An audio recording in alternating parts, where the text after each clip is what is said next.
Queridos irmãos e irmãs em Cristo Jesus, nesta semana ficou famosa uma situação que aconteceu no Big Brother, que virou polêmica porque ninguém gostou.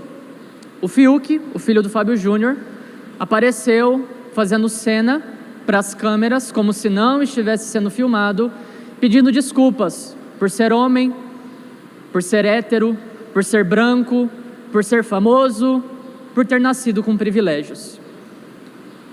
Não é nem um pouco razoável pedir desculpas por uma situação como esta, porque afinal de contas, que culpa ele teve, que culpa cada um de nós temos, pelas características com as quais nascemos, pelo contexto na onde nascemos, em que vivemos, não temos culpa de nada.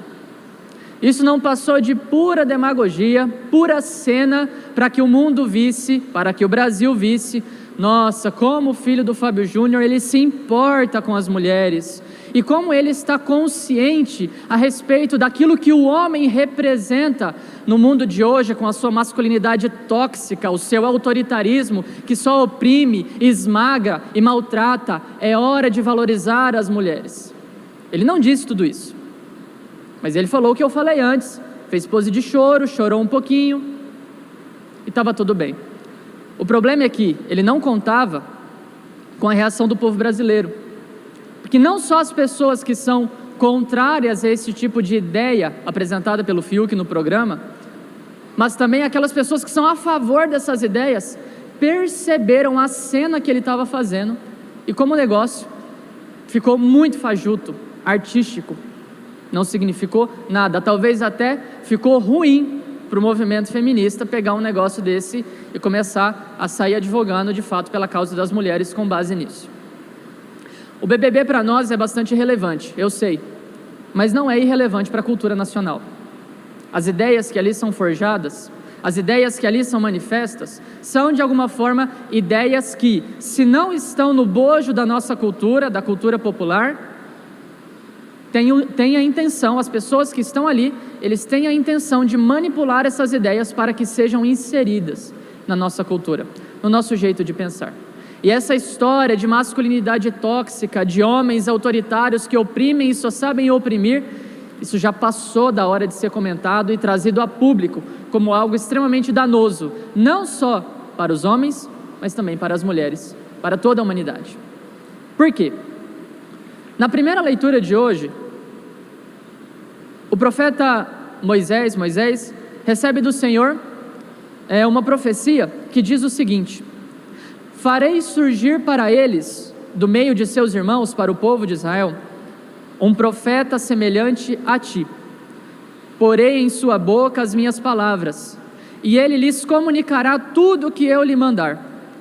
Eu mesmo pedirei contas a quem não escutar as minhas palavras, que ele pronunciar em meu nome.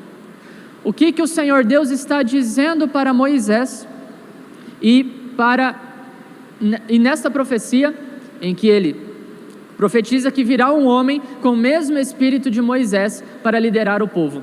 Ele está dizendo que, da mesma forma que Moisés teve autoridade sobre o povo, um outro profeta no futuro, hoje nós sabemos, é Cristo, receberá esta autoridade para também conduzir o povo, não só o povo de Israel, mas o povo, como toda a humanidade, filhos e filhas de Deus, para o Senhor.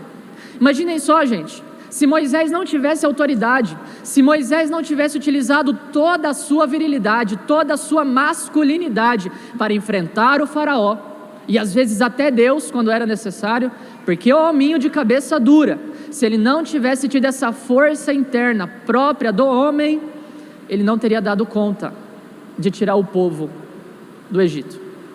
Ele até tentou cair na conversinha do, me desculpa porque eu não dou conta. Ele falou para Deus, né? Eu não sei falar. Como é que eu vou realizar essa missão se eu não sei falar? Não se preocupa não, Moisés. Vou te dar Arão, seu irmão, ele vai lá e vai te ajudar a realizar a missão. Pronto, resolvido.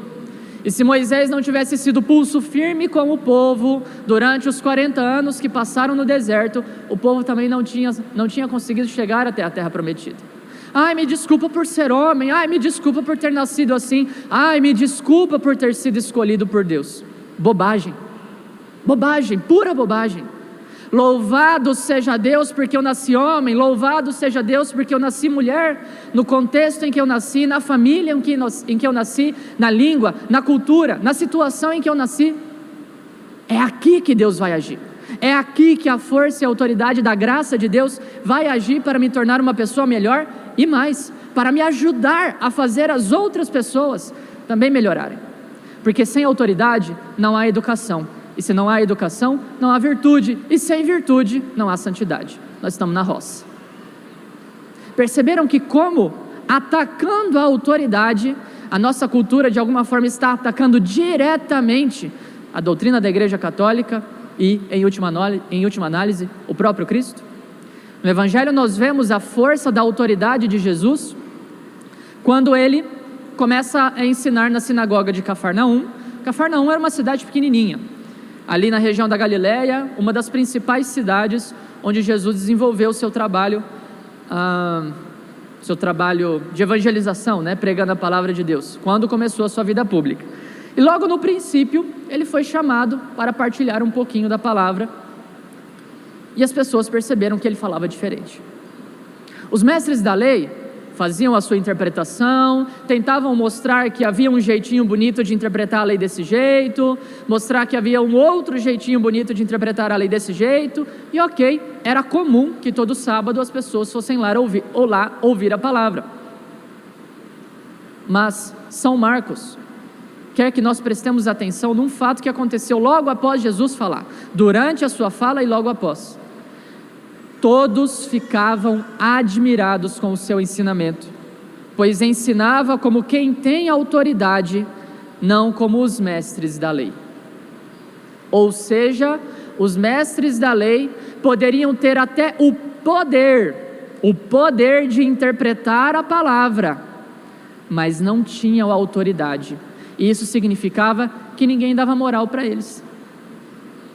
Eles acreditavam em Deus. Eles confiavam em Deus e respeitavam os mestres da lei, porque de alguma forma eles tinham poder. O Espírito Santo, essa missão não vai dar em nada. Nós não estamos aqui para obrigar a ninguém a fazer aquilo que nós gostaríamos que fosse feito, por mais que seja verdadeiro, bom, justo e honesto. Nós estamos aqui para evangelizar e fazer como Jesus, atrair, convidar, trazer junto e colocar nos ombros quando for o caso. Eu te carrego, eu estou contigo e vou sofrer contigo, porque eu sei que o melhor não está aqui, está nos céus, está em Deus. Exerçamos a nossa autoridade com sabedoria e não deixemos que essa cultura tóxica, ela sim, tóxica, acabe com aquilo que nós temos de mais precioso dentro de nós e que nos foi dado por Deus, o poder de amar. Louvado seja nosso Senhor Jesus Cristo.